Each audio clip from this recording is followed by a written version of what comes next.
아멘. 기도하고 하나님 말씀 받겠습니다.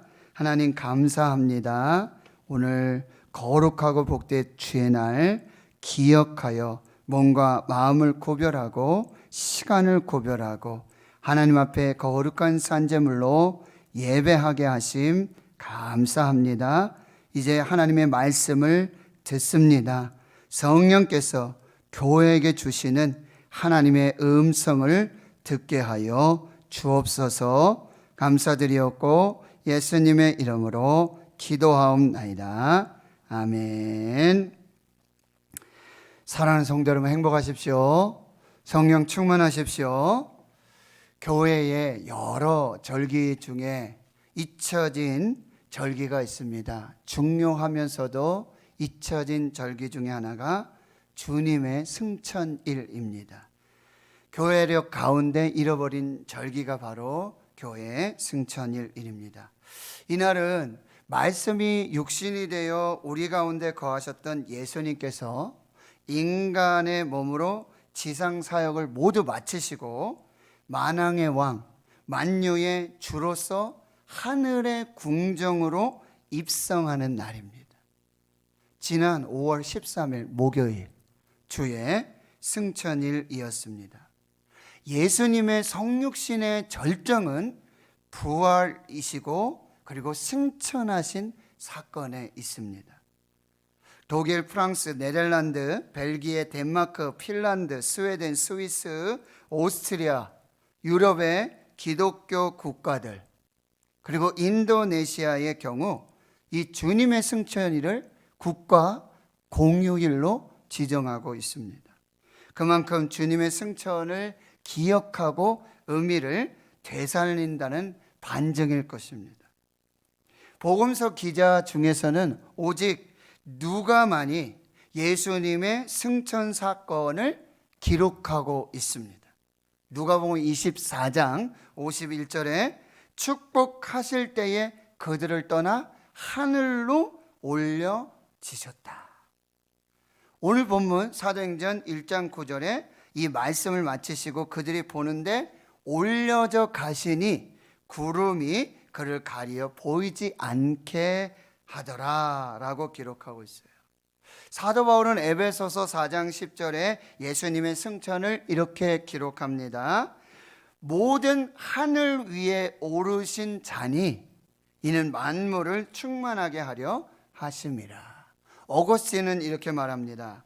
모든 기독교 절기들이 주는 은혜를 최종적으로 확증하는 절기가 주님의 승천일이다. 만일 이 절기가 없다면 모든 절기들의 유익함이 사라질 것이다. 구세주께서 하늘로 올라가지 않았다면 그분의 출생은 아무런 의미가 없을 것이며 그분의 순환도 우리에게 아무런 열매도 주지 못했을 것이다. 또한 그분의 가장 거룩한 부활 역시 아무런 쓸모가 없었을 것이다 라고 말하고 있습니다. 예수님께서는 많은 제자들이 보는 가운데 하늘로 승천하셨습니다. 예수님의 승천은 우리의 구원이 온전히 성취된 것으로 예수님의 사역의 완성을 의미합니다. 지금도 하나님 아버지의 보좌 우편에서 승천하셔서 교회와 세상을 통치하고 다스리는 만왕의 왕, 만유의 주이심을 드러내고 계시죠. 지금도 예수님께서 하나님의 보좌 우편에 앉으셔서 우리를 위해 중보 기도하고 계심을 알 수 있습니다. 예수님의 승천은 예수님의 재림이 반드시 있을 것이라는 것을 확인시켜 주는 것입니다. 예수님이 승천하신 그대로 그 모습 그대로 우리에게 다시 오실 것을 확인해 주시는 것입니다. 예수님의 승천은 하나님 아버지와 예수님께서 약속하신 보혜사 성령님과의 사역의 이임과 취임을 보여주는 것이죠. 예수님께서는 이제 지상의 모든 사역을 다 마치시고 하나님 보좌 우편에. 그런데 이제 성령께서 오셔서 이 모든 하나님의 사역을 이 땅에서 이루어 주시는 거죠. 이것이 예수님의 승천이라는 사실이에요. 오늘 본문에서 승천하시는 예수님께서 우리에게 주시는 메시지를 살펴보도록 하겠습니다.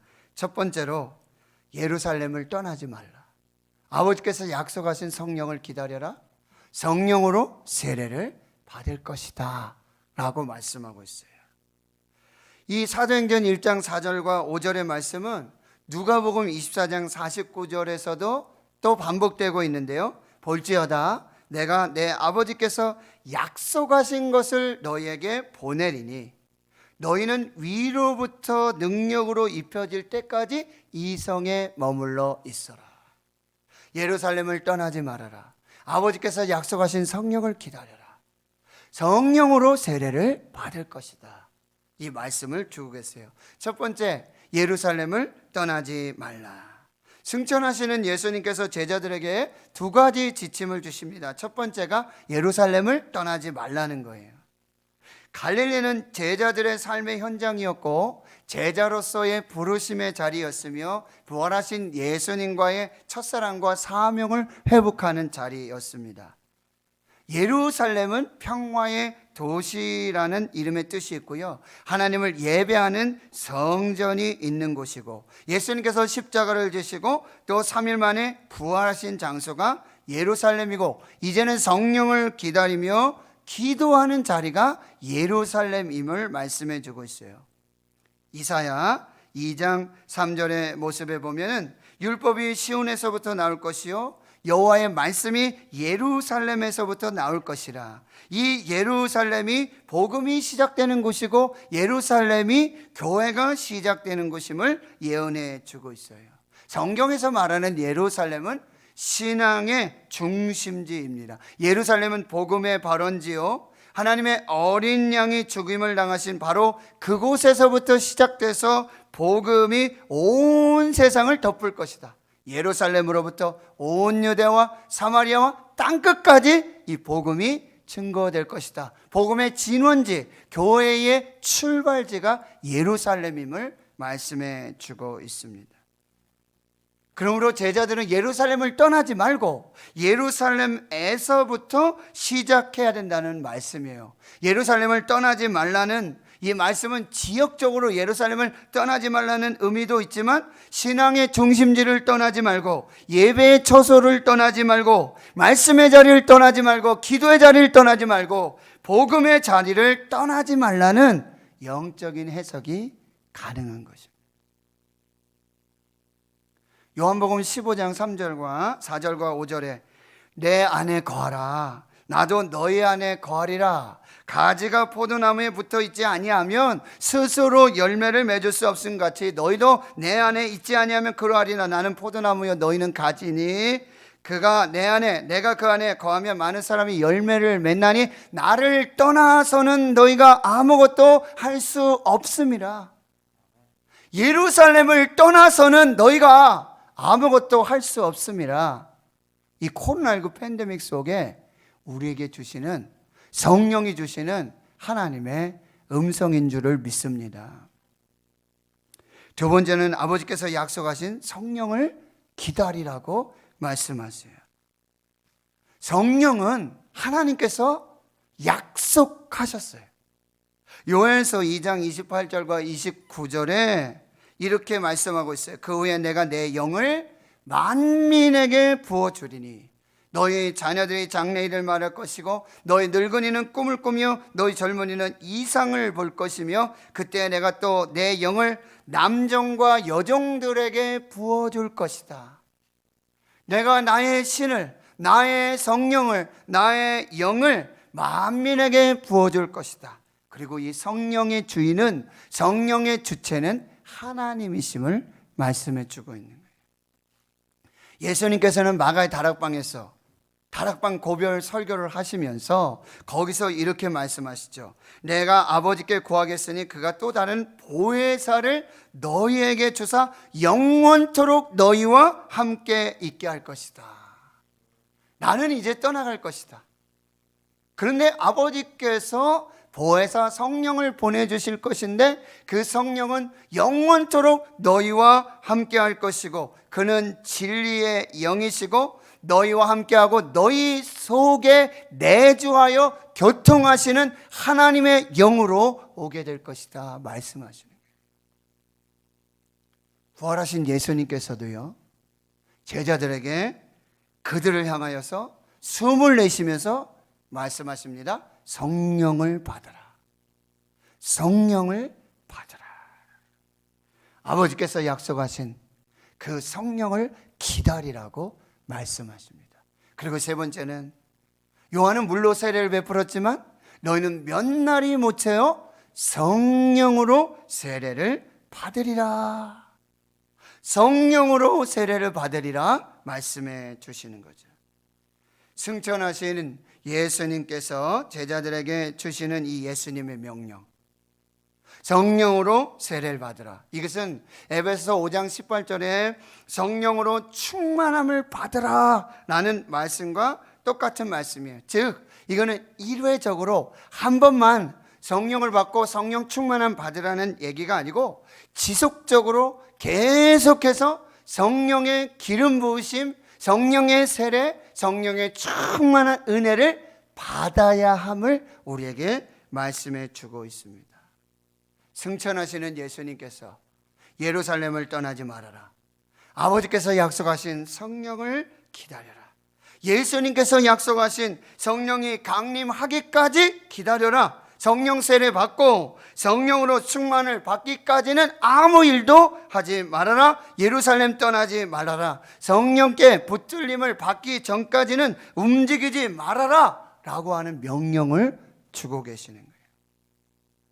하나님의 일은 뜨거움으로 하는 것이 아니라 성령의 능력으로 하는 것이다. 하나님의 일은 가진 재주나 힘이나 물질이나 프로그램으로 하는 것이 아니라 성령으로 하는 것이다. 성령이 아니시고는 한 발자국도 움직이지 말아라. 너희가 땅끝까지 가기 전에 해야 할 일이 있다. 예루살렘 떠나지 말아라. 아버지께서 약속하신 성령을 기다려라. 성령으로 세례를 받아라. 그리고 움직여라.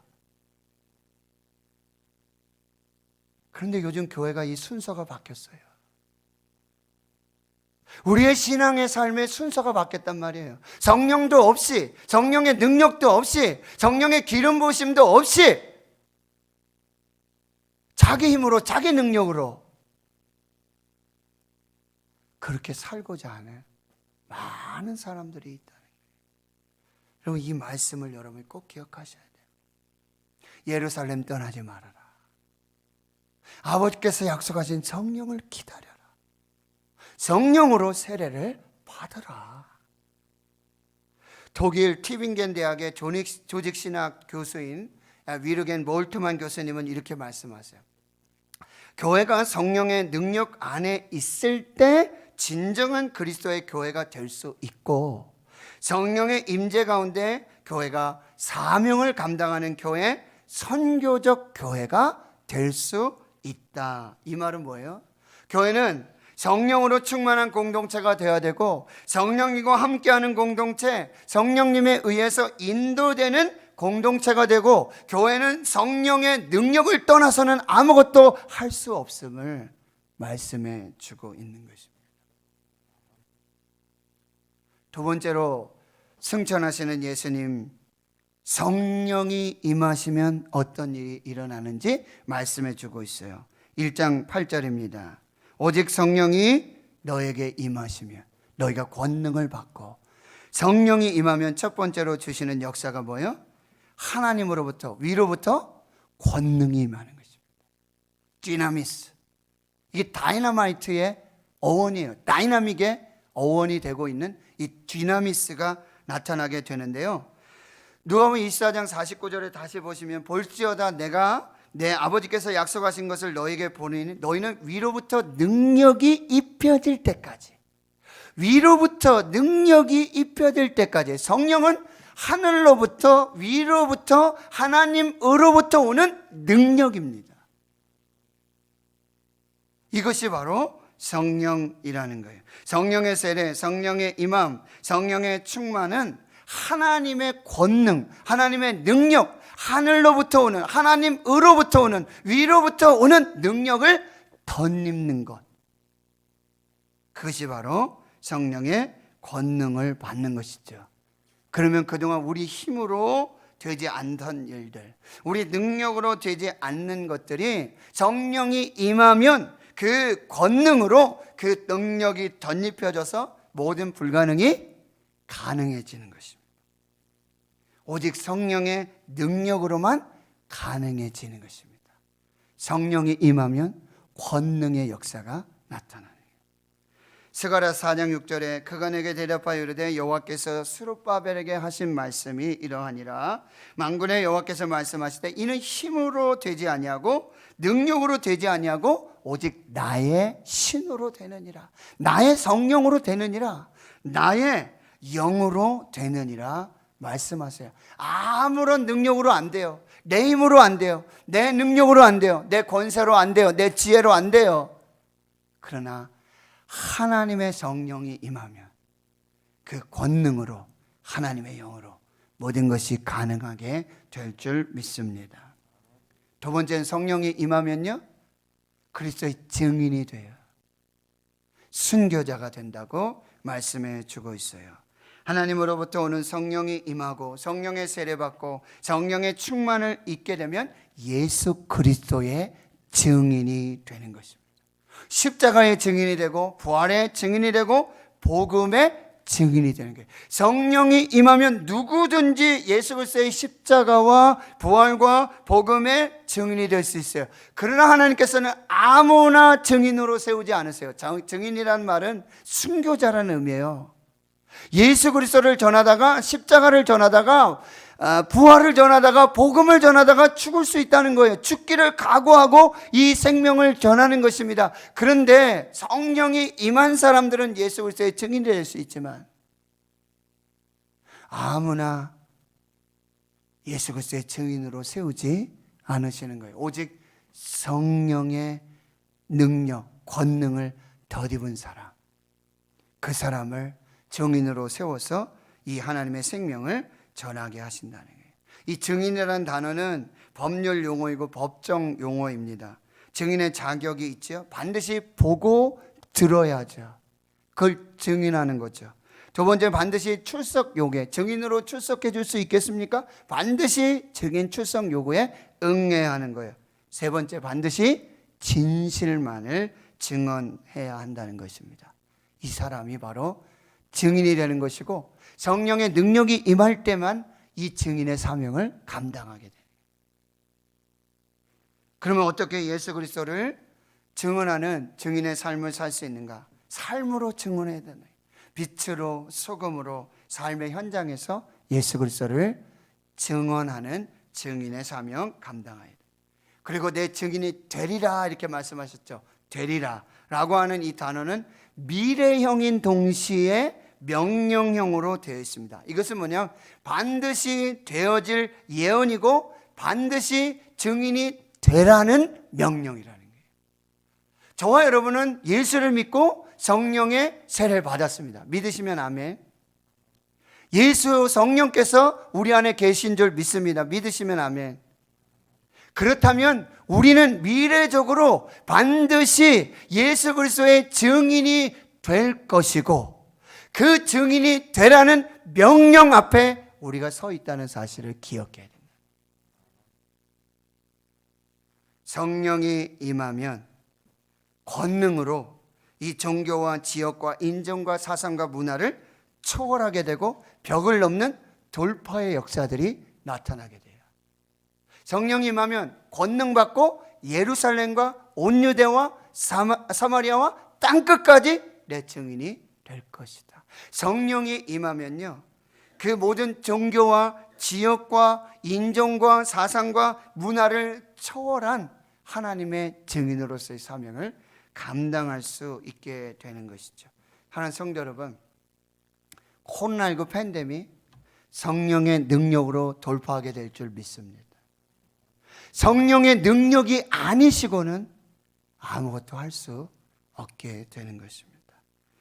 자, 이제 보십시오. 제자들이 예수님이 승천하신 감람산에서 다시 예루살렘으로 돌아와요. 질문해 볼까요? 왜 예루살렘으로 돌아왔을까요? 왜 예루살렘으로 돌아왔습니까? 예수님께서 명령하셨어요. 예루살렘을 떠나지 말고 아버지께서 약속하신 성령을 기다려라. 성령으로 세례를 받을 것이다. 이 약속을 믿고 이 약속을 붙들고 예루살렘으로 돌아왔습니다. 하나님 성도 여러분, 예수님의 말씀에 순종하시길 축원합니다. 하나님의 말씀에 순종하시기를 축원합니다. 하나님의 명령에 순종하시기를 축원합니다. 여러분, 하나님의 말씀대로 순종하는 것보다 위대한 믿음이 없어요. 하나님의 말씀대로 순종하는 것보다 위대한 하나님의 사명이 없음을 여러분이 꼭 기억해요. 하나님의 말씀에 대한 순종보다 위대한 행동은 없어요. 우리가 하나님 주신 말씀, 이 하나님의 언약, 예수님의 말씀에 순종하면요, 하나님의 역사를 경험하게 되어지는 거예요. 성경에 보면 500여 명이 일시에 부활하신 예수님 만났어요. 그런데요, 예루살렘에 지금 모여있는 사람은 몇 명이에요? 그 말씀에 순종한 사람 몇 명이에요? 120여 명. 그 120여 명만이 예수님의 말씀 승천하시면서 주시는 명령, 예루살렘 떠나지 말아라, 아버지께서 약속하신 성령을 기다려라, 성령으로 세례를 받을 것이다, 성령의 권능을 입게 될 것이다, 땅끝까지 증인이 될 것이다, 이 말씀 붙들고 이 말씀을 믿고 예루살렘에 모였던 그 사람, 그 순종했던 그 사람, 거기에 성령의 역사가 나타나요. 하나님의 말씀에 순종하여 믿음으로 순종하여 행동한 그들에게는 하나님의 역사를 보는 특권이 그들에게 나타나게 된다는 사실이에요. 제자들 어디로 돌아왔어요? 마가의 다락방으로. 마가의 다락방이 어디죠? 예수님과 함께 마지막 만찬을 하시며 그리고 마지막 고별 설교를 들었던 그 장소로 돌아왔는데, 바로 그것이 이제 예수님이 승천하셨을 때 주셨던 그 말씀 붙들고 약속하신 성령을 기다리는 기도의 장소가 되어지는 것입니다. 누가 거기에 모여있죠? 베드로, 요한, 야고보, 안드레, 빌립, 도마, 바돌레메, 마테오 및 알페오의 아들 야고보, 셀로신 시민, 야고보의 아들 유다, 가룟 유다만 빠지고 제자들이 다 모여있고요. 그리고 여자들과 예수님의 어머니 마리아와 예수의 아우들도 그곳에 함께 모여 있어요. 이 사람들이 누구예요? 하나님의 약속의 말씀을 붙들었던 사람들. 그리고 마음을 같이하여 함께 했던 그 사람들. 영적인 동역자들이 지금 함께 모였다라는 사실이에요. 마지막 세 번째 메시지는 뭐예요? 그들이 모여서 무엇을 했느냐? 더불어 마음을 같이하여 오로지 기도에 힘쓰더라. 예수님의 승천하시면서 주신 명령을 따라 예루살렘을 떠나지도 않고 아버지께서 약속하신 성령을 기다리며 몇 날 못 돼요 성령으로 세례를 받을 것이라는 이 말씀 붙들고 성령이 임하면 권능이 임할 것이고 성령이 임할 때 내 증인이 되리라고 하는 이 사명 붙들고 마가의 다락방으로 돌아와서 그들이 가장 먼저 한 일이 더불어 마음을 같이하여 오로지 기도에 힘썼다. 이 단어는 뭐예요? 힘쓰더라는 단어, 프로스카르테레오. 한 장소에서 쉼 없이 중단 없이 계속해서 똑같은 일을 반복하면서 하나님 앞에 있는 모습, 이것이 힘쓰는 모습이에요. 그들 모여서 회의하지 않았어요. 그들이 모여서 토론하지 않았어요. 세미나 열거나 논쟁하지 않았습니다. 그들이 소위 말하는 입하고 하지 않았습니다. 집단 행동하면서 시위를 하면서 로마에 반대하는 그 일들을 하지 않았어요. 오직 한 가지를 했습니다. 오직 한 가지에 집중하고 몰입했어요. 밥도 안 먹고 그들이 일상의 삶을 다 내려놓고 그들이 오직 한 가지 일을 했어요. 마음을 같이하여, 더불어 마음을 같이하여 오로지 기도에 힘써 하나님 앞에 서 있었다는 거예요. 예수님이 부활하신 사건, 승천하신 사건, 그리고 성령의 강림이 일어나는 50일간의 그 시간을 기쁨의 50일이라고 말하고 있어요. 근데 칼바르트라는 신학자는 이 50일을 중요한 휴직이라고 말하고 있어요. 휴직이 잠시 쉬고 있는 건데 굉장히 중요한 휴식 시간이라는 거예요. 영적 휴식 시간이라고 한다는 거예요. 그러면 이 시간 동안에 제자들이 가장 해야 될 중요한 일이 뭐예요? 예루살렘 떠나지 말고 아버지께서 약속하신 성령을 기다리며, 성령의 세례를 기다리며, 성령의 권능을 기다리며 땅끝까지 복음이 될 그 사명을 붙들고 그들이 해야 될 가장 중요한 일, 가장 먼저 해야 될 일, 그것이 바로 기도였다는 거예요. 지금 코로나19 때문에 아무것도 못하죠. 그렇다면 하나님께서 지금 어떻게 보면 강제적으로 우리에게 주시는 영적 휴식기의 시간이에요. 이 시간에 뭘 하고 있어야 되냐 말이에요. 제자들은 무엇을 했습니까? 이 시간을 어떻게 쓰느냐에 따라서, 이 시간을 하나님 앞에 어떻게 있느냐에 따라서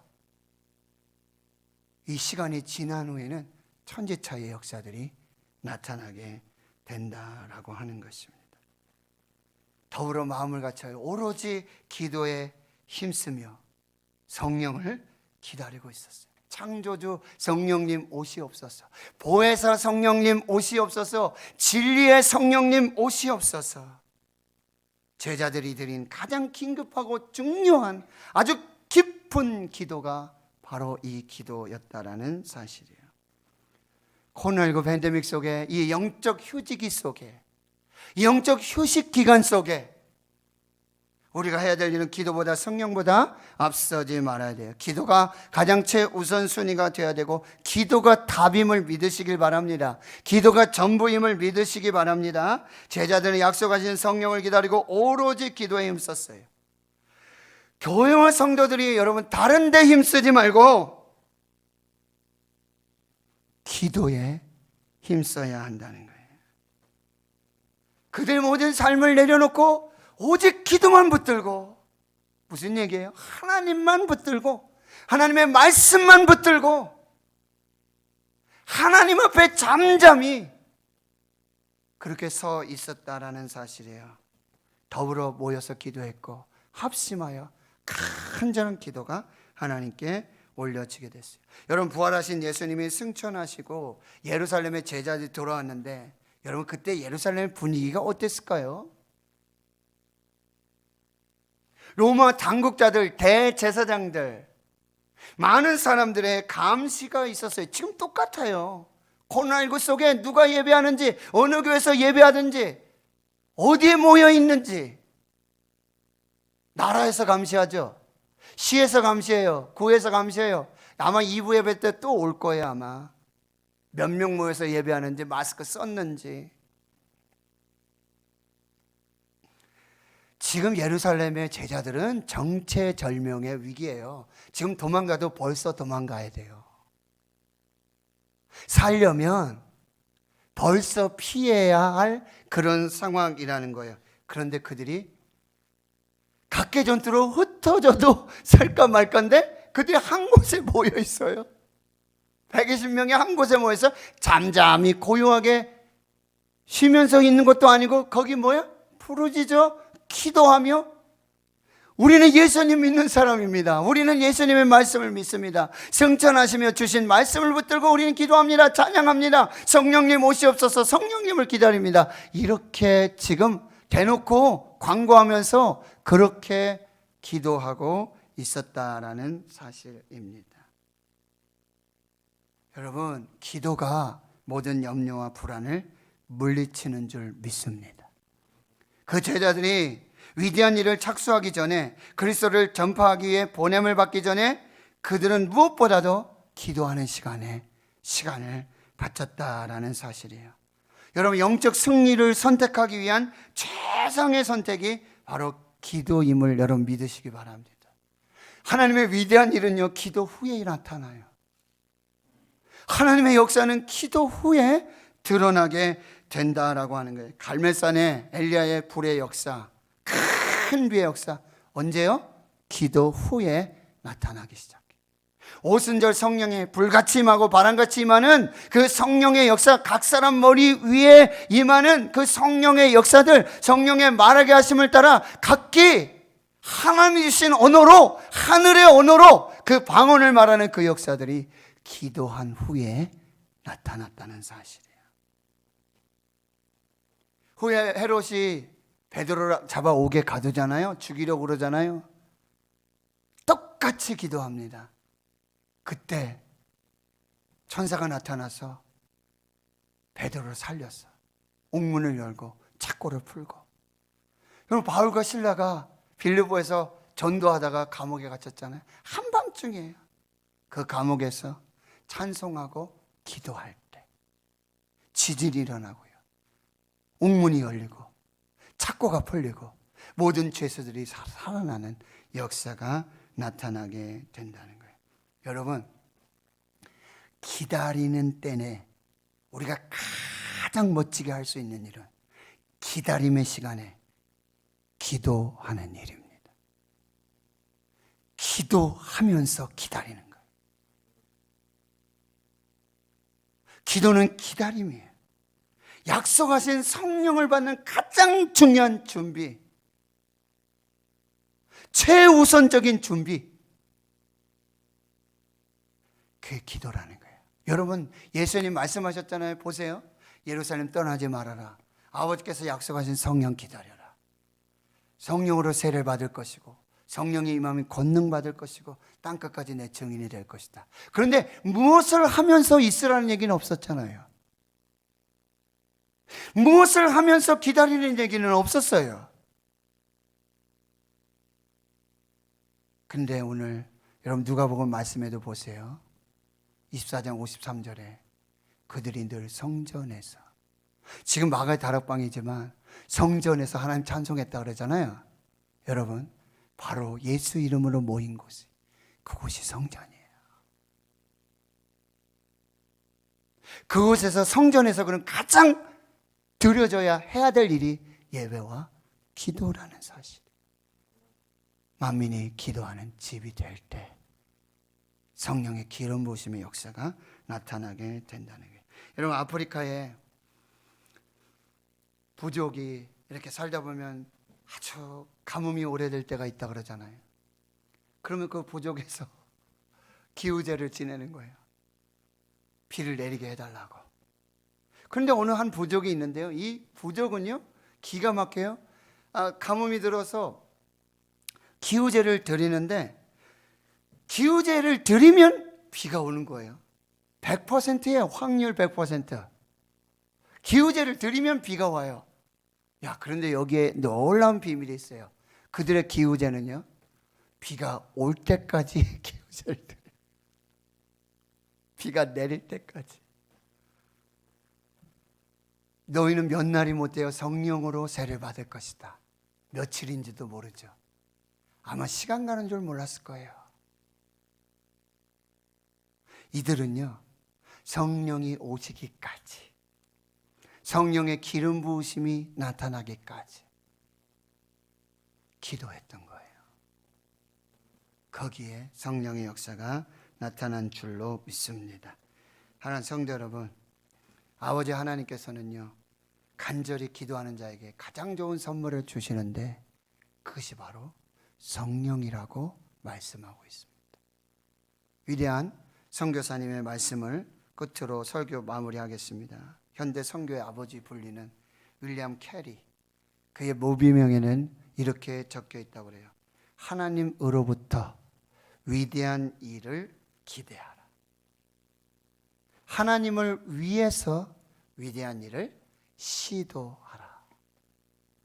하나님으로부터 위대한 일을 기도하고 하나님을 위해 위대한 일을 시도하는 것, 그것이 기도입니다. 그 기도로 성령의 가장 좋은 선물, 그 은혜를 받으시고 권능을 받고 사명을 감당하시는 여러분들 되시길 주의 이름으로 축원합니다. 축원합니다. 하나님 감사합니다. 승천하시며 주시는 예수님의 말씀이 우리 심령에 잘 박힌 성소의 목과 같이 되어져서 그 말씀대로 순종할 때 하나님 구하는 자에게 가장 좋은 것 성령으로 교회와 주의 성도들을 축복하여 주옵소서. 예수님의 이름으로 기도하옵나이다. 아멘.